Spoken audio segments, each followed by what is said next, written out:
इस वक्त असी मौजूद हाँ गिद्दी भिट मिठी शहर दे मिठी शहर काफ़ी वड्डा शहर है। इत्थे अकलीत जी 70% अकलीत रहिंदी है और 30% इत्थे मुस्लिम कम्यूनिटी रहिंदी है।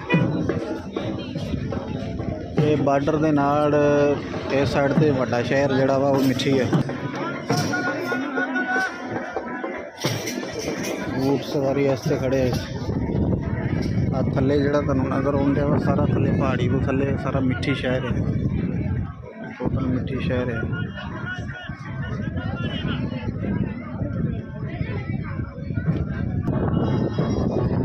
थले सारा मिठी शहर है। पहाड़ी बड़ा जबल है और उत्ते खड़ी थले सारा मिठी शहर नज़र आउंदा सारा मिठी शहर है।